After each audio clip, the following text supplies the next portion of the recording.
आइए आज हम स्टडी करेंगे प्राचीन भारतीय विज्ञान में गति संबंधी धारणाएं। यानी हमारे भारत देश में जो विज्ञान पुराने समय में थी उसमें गति के बारे में क्या क्या विचार थे और क्या क्या धारणाएं थी, मतलब लोग कैसे समझते थे गति को।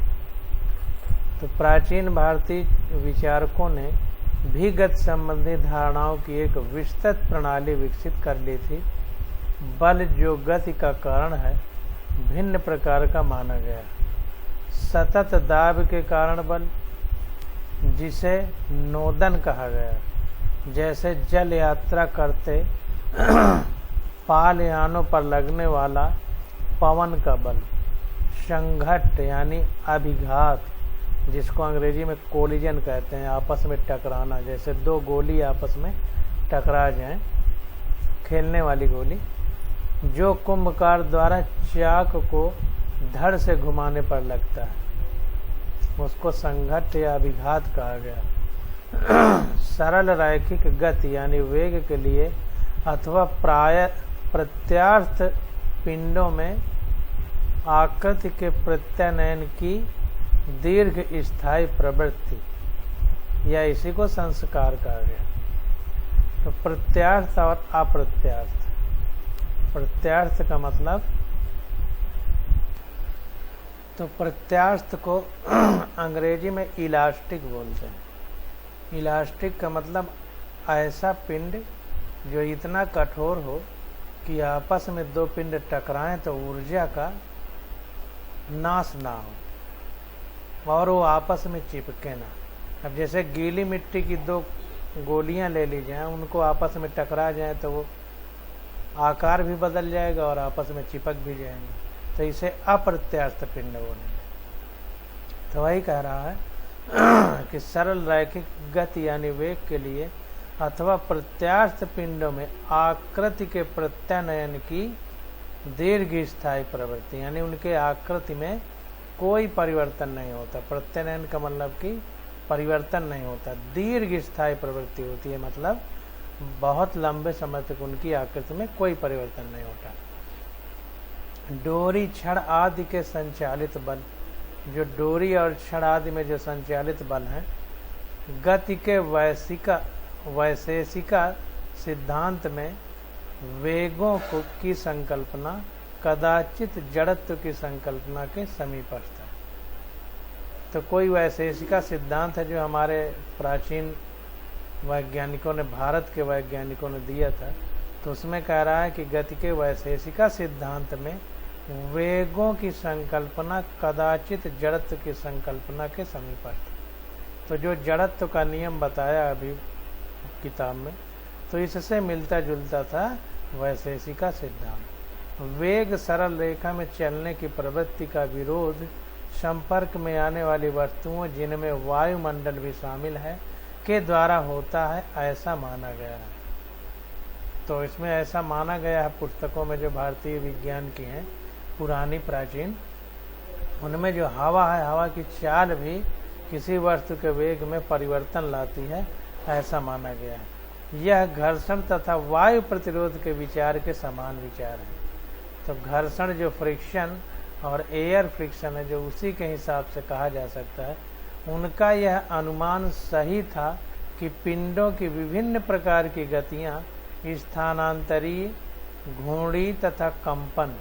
स्थानांतरी मतलब एक स्थान से दूसरे स्थान तक जाना, घूर्णी मतलब रोटेशन,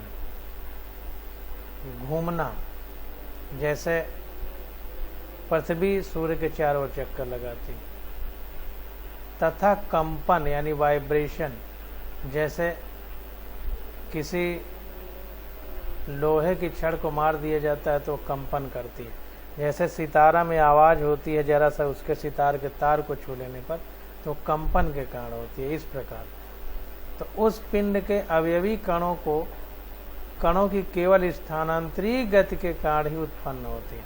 स्थानांतरी गति मतलब कण एक स्थान से दूसरे स्थान पर जाते हैं, तो पिंडों की विभिन्न प्रकार की जो गतियां हैं उनमें एक स्थानांतरी गति है।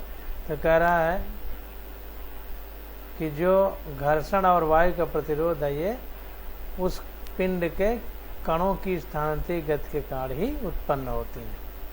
पवन में गिरती किसी पत्ती की कुल मिलाकर अधोमुखी गति पतन हो सकती है और साथ ही उसमें घूर्णी तथा कंपन गति, भ्रमण तथा स्पंदन भी हो सकती है। तो कहने का मतलब ये है कि अगर हवा में कोई पत्ती ऊपर से गिरे तो उसमें जो अधोमुखी गति है, मतलब नीचे की ओर गिर रही है जो पत्ती, या पतन हो रहा है यानी नीचे गिर रही है, तो उन गतियों में घूर्णी भी हो सकती है यानी रोटेशन वाली भी हो सकती है, जैसे पृथ्वी सूरज के चारों ओर घूमती है, या कंपन हो सकता है, वाइब्रेशन, जैसा अभी हमने बताया कि सितार में, या भ्रमण। भ्रमण का मतलब कि जैसे ऐसे ऐसे चले, ऐसे जैसे सांप चलता है ऐसे ऐसे, इस तरह से स्थान परिवर्तन होता रहे, या स्पंदन, जैसे स्पंदन का मतलब कभी ऊपर कभी नीचे, कभी ऊपर कभी नीचे, इस प्रकार भी हो सकती है।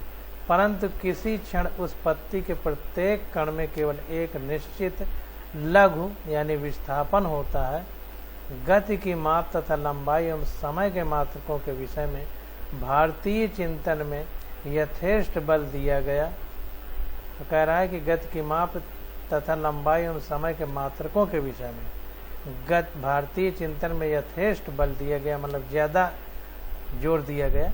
यह ज्ञात था कि दिक् स्थान यानी खाली स्थान में किसी कण की स्थिति को उसकी 3 अक्षों में दूरियां मापकर निर्दिष्ट किया जा सकता था। भास्कर 1150 ईस्वी ने तात्क्षणिक गति यानी तात्कालिक गति यानी इंस्टैंटेनियस मोशन, तुरंत उसी क्षण गति नापी जाए, की अवधारणा प्रस्तावित की, जिससे अवकलन गणित के प्रयोग द्वारा तात्क्षणिक वेग की आधुनिक संकल्पना का पूर्व ज्ञान हुआ। तरंग तथा धारा, जल की धारा की बात का मतलब, धारा का मतलब जल की धारा, विद्युत की धारा नहीं।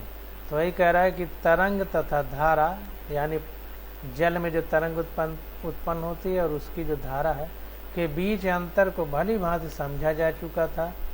धारा गुरुत्व तथा तरलता के अंतर्गत जल कणों की भांति जल कणों की गति है, जबकि तरंग जल कणों के कंपन के संचरण का परिणाम है। तो यही कह रहा है कि जो धारा है तो उसका मतलब पानी के कण एक स्थान से दूसरे स्थान जा रहे हैं, लेकिन जो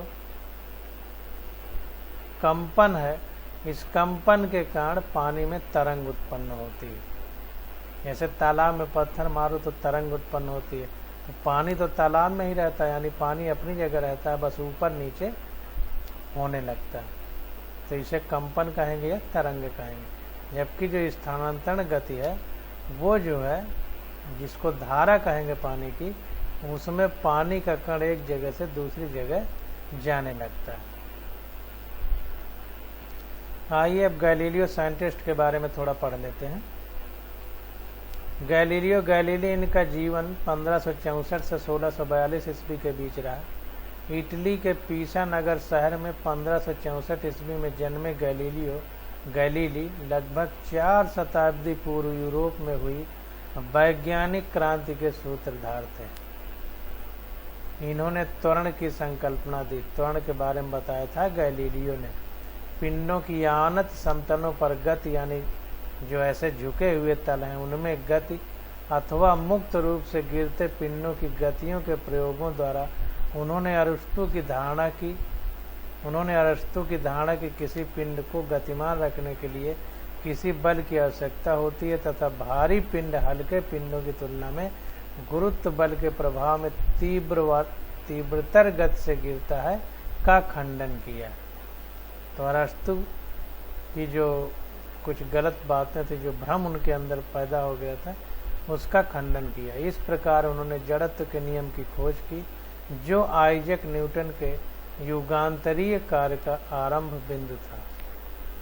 तो जो न्यूटन ने काम किया था, जड़त्व के नियम की खोज करके गैलीलियो ने उसे नया रंग दे दिया।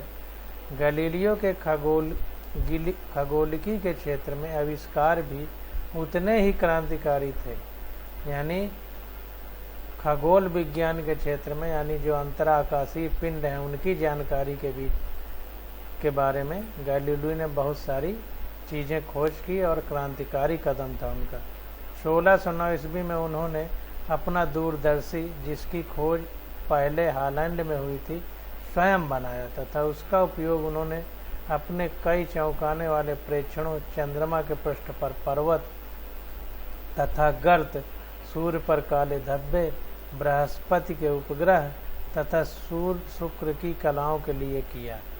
तो इन्होंने खुद अपना दूरबीन बनाया और उससे जो है, जिसको दूरदर्शी कहा गया, चंद्रमा के पृष्ठ पर जो धब्बा, जो पर्वत है या जो गड्ढा है, सूर्य पर काले धब्बे और पृथ्वी, बृहस्पति ग्रह के उपग्रह इन्होंने खोजे। शुक्र ग्रह जो है उसकी कलाओं का वर्णन किया। उन्होंने यह निष्कर्ष निकाला कि आकाश गंगा अपनी ज्योति नंगी आँखों से न दिखाई दे सकने वाले असंख्य तारों से प्राप्त करती है। अपने वैज्ञानिक तर्क की गति, उत्तम रचना, dialogue of the two chief world system में गैलीलियो ने, मतलब ये किताब लिखी गैलीलियो ने, तो इस पुस्तक में गैलीलियो ने कोपरनिकस द्वारा प्रस्तावित सौर परिवार के सूर्य केंद्रित सिद्धांत का समर्थन किया और अंततः इसी सिद्धांत की सार्वजनिक मान्यता प्राप्त हुई। गैलीलियो के साथ ही वैज्ञानिक जांच खोजबीन की विधि में एक मोड़ आया। अब विज्ञान मात्र प्रकृति का प्रेक्षण तथा उन प्रेक्षणों के आधार पर तार्किक अनुमान लगाना ही नहीं रह गया था। अब विज्ञान से तात्पर्य नई नई युक्तियां बनाकर प्रयोगों द्वारा सिद्धांतों को प्रतिपादित अथवा तिरस्कृत करना बन गया था। विज्ञान का अर्थ भौतिक राशियों की माप और उनके बीच गणितीय संबंधों की खोज बन गया था। उनकी इसी विलक्षण योग्यता के कारण ही गैलीलियो का आधुनिक विज्ञान का जनक माना जाता है। तो गैलीलियो को आधुनिक विज्ञान का जनक कहा जाता है। आइए अब हम न्यूटन की गति का प्रथम नियम पढ़ेंगे। तो first law of Newton's laws of motion. तो गैलीलियो की सरल परंतु क्रांतिकारी धारणाओं ने अरस्तु की यांत्रिकी को पूर्णतया नकार दिया। अभी हमने पढ़ा गैलीलियो के बारे में। अब एक नई यांत्रिकी का विकास किया जाना था। विशिष्ट रूप से इस कार्य को सर आइजैक न्यूटन ने, जिन्हें सभी युगों का महानतम वैज्ञानिक माना जाता है, लगभग अकेले ही संपन्न किया।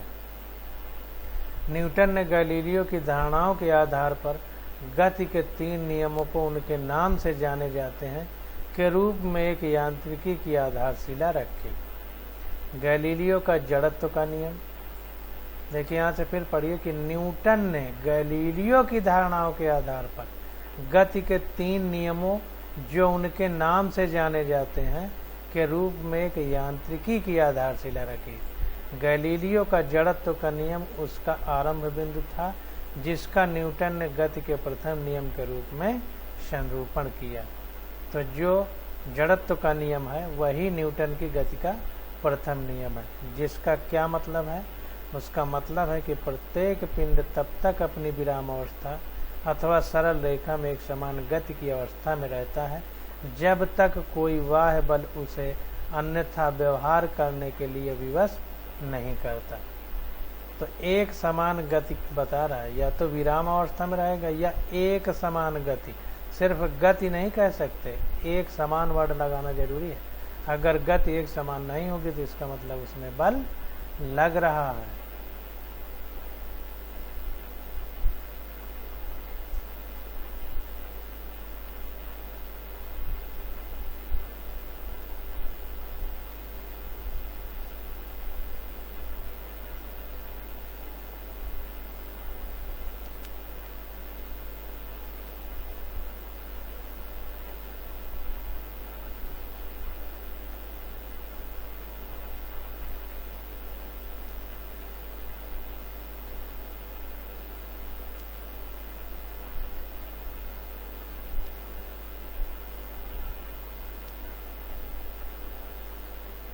तो इस प्रकार से न्यूटन की गति का प्रथम नियम संपन्न होता है।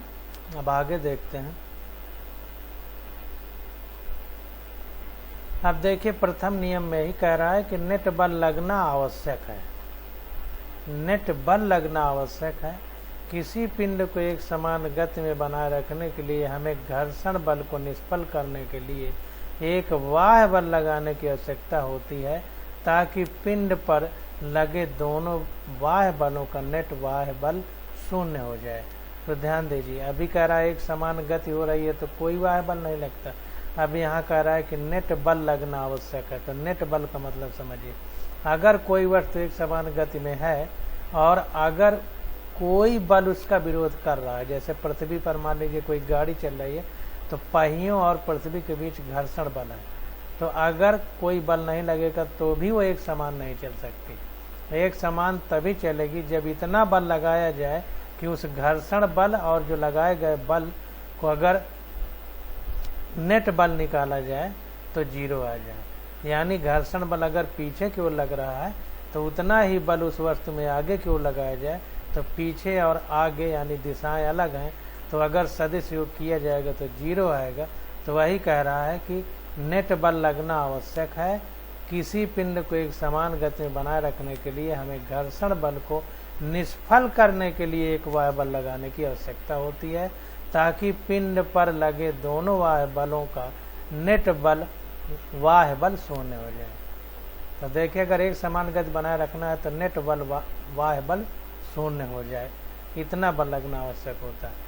तो ये नेट शब्द यहाँ जो लगा है इसको कहना चाहिए बल लगना आवश्यक होता है। फिर कहना चाहिए कि नेट बल शून्य हो जाए, इतना बल लगना चाहिए एक समान गति के लिए बनाए रखने के लिए।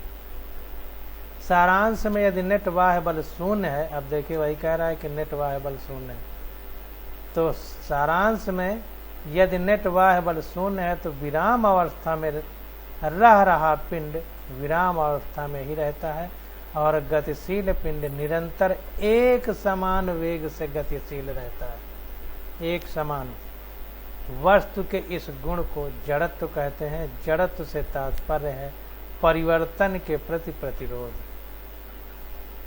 तो जड़त्व से तात्पर्य है, अगर एक लाइन में उत्तर दिया जाए तो परिवर्तन के प्रति प्रतिरोध, यानी जो जैसी स्थिति में है वो उसी स्थिति में रहना चाहता है, चाहे वो गतिमान हो चाहे वो स्थिर हो। कोई पिंड अपनी विराम अवस्था अथवा एक समान गति की अवस्था, अब विराम अवस्था अथवा एक समान रैखिक गति दोनों ही में शून्य त्वरण समाविष्ट है। तो जाहिर सी बात है कि जब एक समान गति होगी तो वेग में परिवर्तन नहीं होगा, और वेग में परिवर्तन ही त्वरण है। तो जब एक समान वेग से गति कर रहा है तो त्वरण हमारा शून्य होगा। तो वही बात कही जा रही है।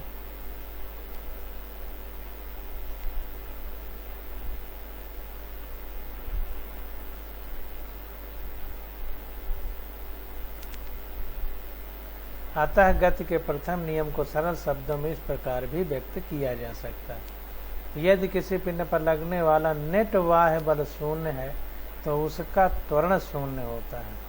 शून्येतर त्वरण केवल तभी हो सकता है जब पिंड पर कोई नेट बाह्य बल लगता हो। तो कहने का मतलब ये है कि शून्येतर का मतलब अगर शून्य नहीं है, शून्य के अलावा, तो शून्य होगा त्वरण यदि कोई बाह्य बल यानी नेट बाह्य बल शून्य हो तो उसमें त्वरण नहीं होगा। और अगर त्वरण है यानी शून्यता त्वरण का मतलब त्वरण शून्य नहीं है, तो 100% ये बात सत्य होगी कि कोई नेट बाह्य बल लगता होगा। व्यवहार में इस नियम के अनुप्रयोग से हमें दो प्रकार की स्थितियों से सामना करना पड़ता है।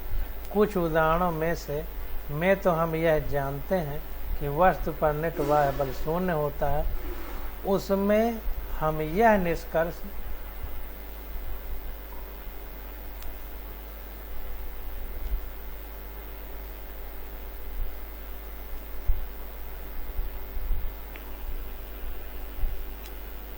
निकालते हैं कि वस्तु का त्वरण शून्य है। उदाहरण के लिए अंतरातारकीय आकाश में सभी गुरुत्वीय वस्तुओं से बहुत दूर किसी अंतरिक्ष यान जिसके सभी रॉकेट बंद किए जा चुके हैं पर कोई नेट वायबल कार्य नहीं करता होगा, कार्य नहीं होता।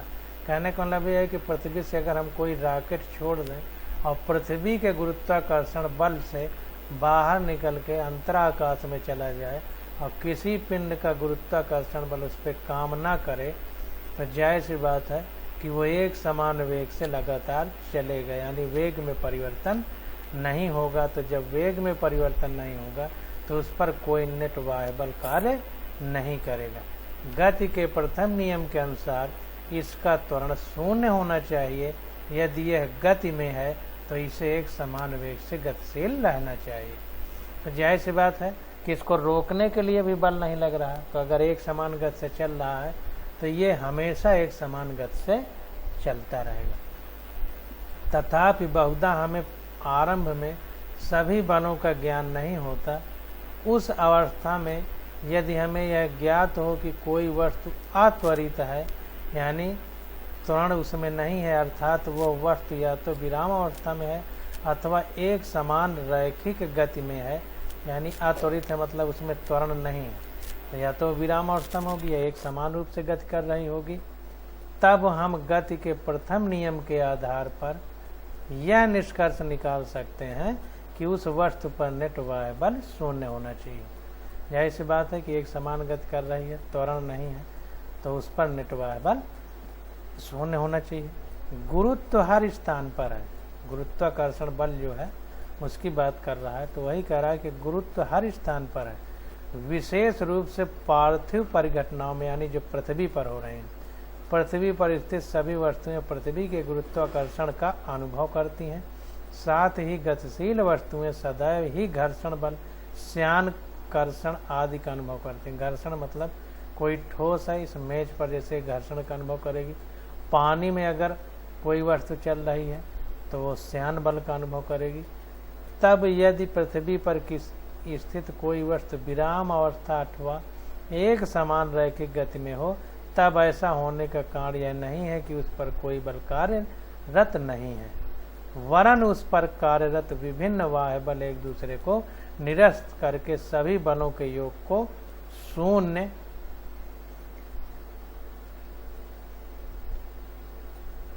नेट बाह्य बल बनाते हैं।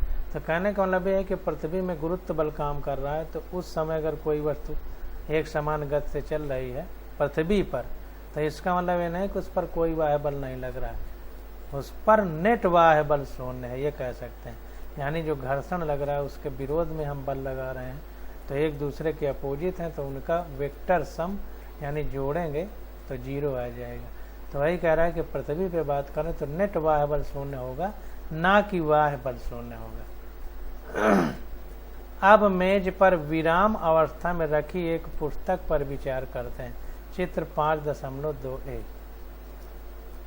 इस पुस्तक पर दो बाह्य बल कार्यरत हैं। गुरुत्वीय बल, गुरुत्व बल इसको पृथ्वी नीचे की ओर खींच रही है।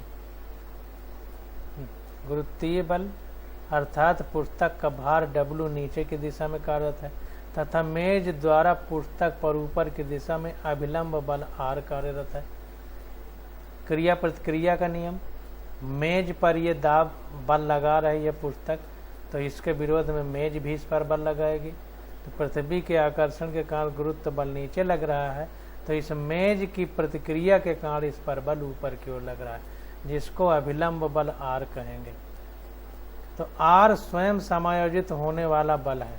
अब जाहिर सी बात है कि जितना पृथ्वी अपनी ओर खींच रही है उतना ही बल ये ऊपर की ओर लगा रही है पृथ्वी के विरोध में मेज, तभी मेज टूट नहीं रही है और पुस्तक एक जगह पर स्थिर है। तो वही कह रहा है कि R स्वयं समायोजित होने वाला बल है।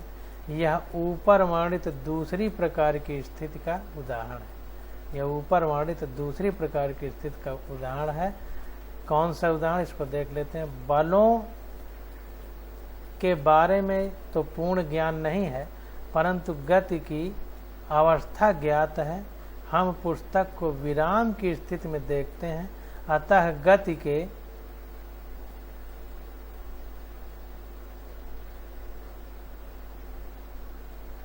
के प्रथम नियम के आधार पर हम यह निष्कर्ष निकाल सकते हैं कि R का परिमाण W के परिमाण के समान है। क्यों? इसलिए अब इसको थोड़ा सा समझ लीजिए।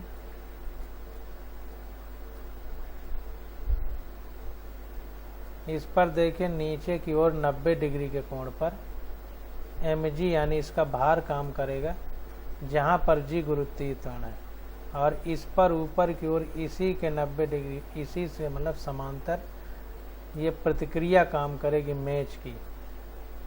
ये मेज पर बल लगा रही है तो मेज इसके विरोध में ऊपर की ओर बल लगाएगी, जो न्यूटन का क्रिया प्रतिक्रिया का नियम है।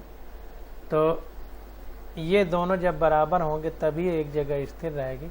तो वही बात कह रहा है कि प्रथम नियम के आधार पर यह निष्कर्ष निकाल सकते हैं कि R का परिमाण W के परिमाण के समान है। ये mg बराबर W यानी भार होता है, समान है।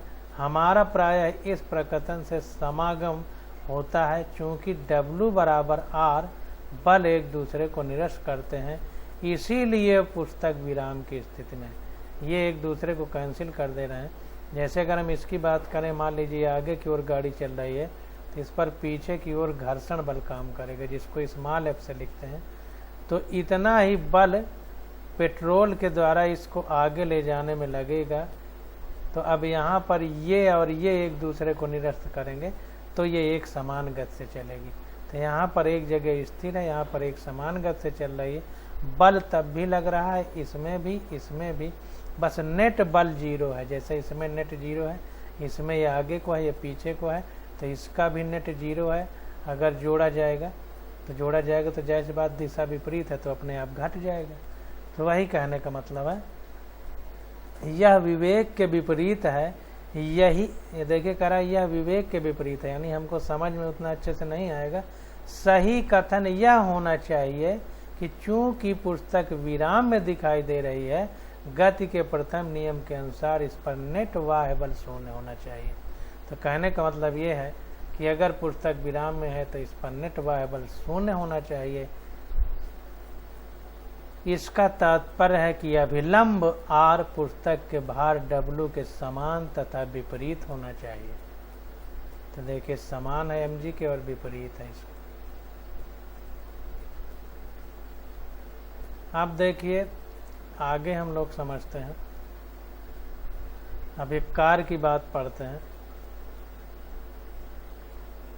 तो देखिए अब कह रहा है, अब हम एक कार की गति का विचार करते हैं जिसमें वो कार विराम से गति आरंभ करके अपनी चाल में वृद्धि करती है और फिर चिकनी सीधी सड़क पर पहुंचकर एक समान वेग से गति करती है। एक समान वेग है इसका, चित्र 5.2b। जब यह विराम में होती है तब उस पर कोई नेट बल नहीं होता। जब विराम में होती है तो नेट बल नहीं होगा। जैसे पुस्तक विराम में थी तो इसका जो W नीचे काम कर रहा था, प्रतिक्रिया R इसके विरोध में लग करके 0 हो जा रहा था नेट बल।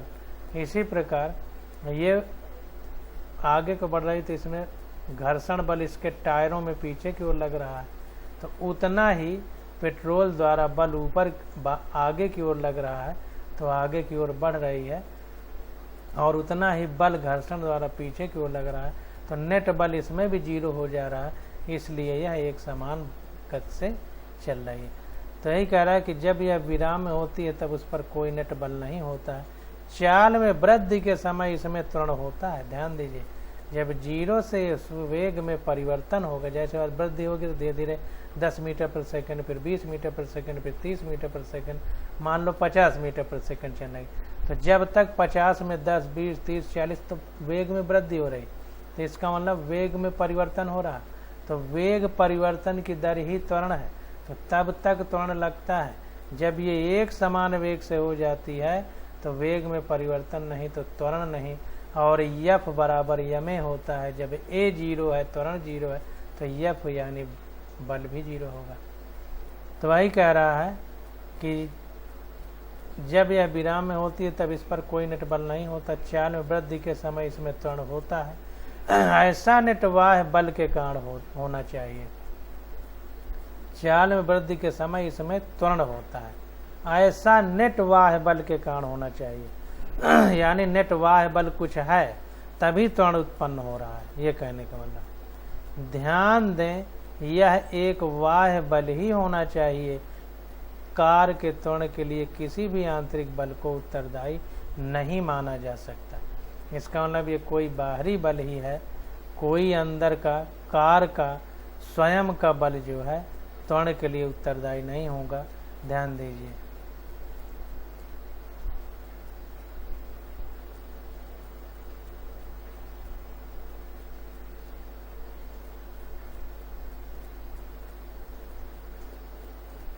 आंतरिक बल उत्तरदायी नहीं हो सकता, इसको ध्यान दीजिए।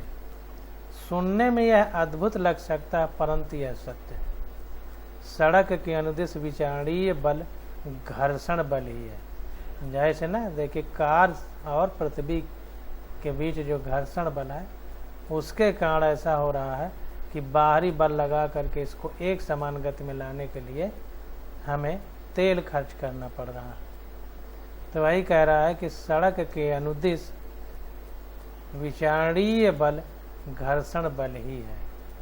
तो देखिए अगर इस सड़क की बात करें तो टायर हमें हमारे इस गाड़ी को आगे बढ़ा रहे हैं, इसका मतलब इसमें बल पीछे की ओर लग रहा है।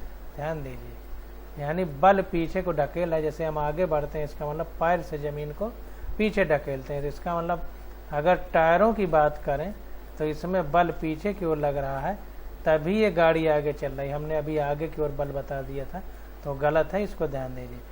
पीछे की ओर जब ढकेलेगी ज़मीन को तभी कार आगे की ओर चलेगी, तो बल पीछे की ओर लग रहा है।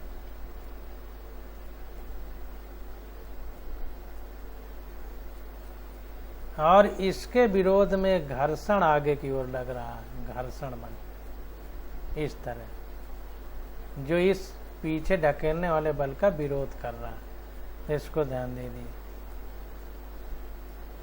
तो सड़क के अनुदिश विचारणीय बल घर्षण बल है। सड़क के अनुदिश मतलब जिस दिशा में गाड़ी चल रही है उस दिशा में घर्षण बल है, और विपरीत दिशा में इसके टायर का बल लग रहा है, तभी ये आगे भाग रही है।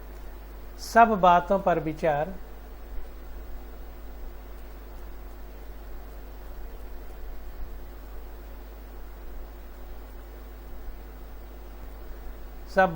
विचार करने के उपरांत यही निष्कर्ष निकलता है कि कार की गति में त्वरण का कारण घर्षण बल है। तो कार की जो गति है उसमें त्वरण का कारण घर्षण बल है।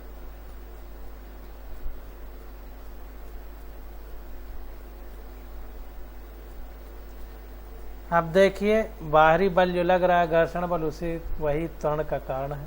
घर्षण के विषय में आप अनुभाग 5.9 में पढ़ेंगे। जब कार एक समान वेग से गति करती है तब उस पर कोई नेटवाह्य बल नहीं होता। जब ये एक समान से गति करने लगेगी तो इस पर कोई नेटवाह्य बल काम नहीं करेगा। गति के प्रथम नियम में निहित जड़त्व का गुण बहुत सी स्थितियों में प्रत्यक्ष दिखाई पड़ता है। मान लीजिए हम किसी रुकी हुई बस में सावधानी से खड़े हैं और यकायक ड्राइवर बस को चला देता है, हम झटके के साथ पीछे की ओर गिर पड़ते हैं। तो यहीं पर जड़त्व के नियम का हम लोग अनुभव कर पाते हैं कि वस्तु स्थिर ही रहना चाहती है और जब वो अचानक चल दी तो हम पीछे की ओर गिरते हैं। क्यों पीछे की ओर गिरते हैं? क्योंकि पैर हमारे स्थिर हैं और स्थिर ही रहना चाहते हैं, इसलिए शरीर पीछे को चला जाता है, पूरा शरीर नहीं खिसकता है पैरों सहित। हम झटके के साथ पीछे की ओर गिर पड़ते हैं। क्यों? हमारे पैर बस के स्पर्श को स्पर्श कर रहे होते हैं। यदि घर्षण न होता तो हम वहीं रहते जहां पहले थे, जबकि हमारे पैरों के नीचे बस का फर्श केवल आगे की दिशा में सरकता और बस का पीछे का भाग हमसे आकर टकराता। तो कहने का मतलब है कि अगर घर्षण ना होता तो हमारे पैर अब सहित हम पीछे वाले हिस्से से टकरा जाते बस के। घर्षण के कारण हमारा केवल शरीर ऊपर का पीछे को गया, घर्षण के कारण पैर हमारे वहीं बने रहे। परंतु सौभाग्यवश हमारे पैर और फर्श के बीच कुछ घर्षण होता है। यदि बस की पिकअप अति आकस्मिक नहीं है, यानी अचानक नहीं बढ़ा रहा है, अर्थात त्वरण साधारण है, तो घर्षण बल हमारे पैरों को बस के साथ त्वरित करने के लिए पर्याप्त होगा। तो जो घर्षण बल है पैरों में लग रहा है बस और पैरों के बीच में, तो अगर बहुत अचानक पिकअप नहीं ले रहा है, अचानक नहीं बढ़ा रहा, तो हम वहीं पर खड़े रहेंगे और गाड़ी चलने लगेगी। परंतु वस्तुतः हमारा शरीर एक दृढ़ पिंड नहीं है, इसमें विरूपण हो सकता है। मतलब दृढ़ पिंड मतलब ऐसा पिंड जिसमें आकार में बदलाव न हो। तो हमारा शरीर तो ऐसा है नहीं, लचीला है, इधर उधर मुड़ सकता है, इसमें परिवर्तन संभव है। विरूपण का मतलब परिवर्तन, बदलाव। तो इसमें विरूपण हो सकता है, अर्थात इसके विभिन्न भागों के बीच आपेक्ष विस्थापन संभव है। इसका तात्पर्य यह हुआ कि जब हमारे पैर बस के साथ आगे बढ़ते हैं तो शरीर का शेष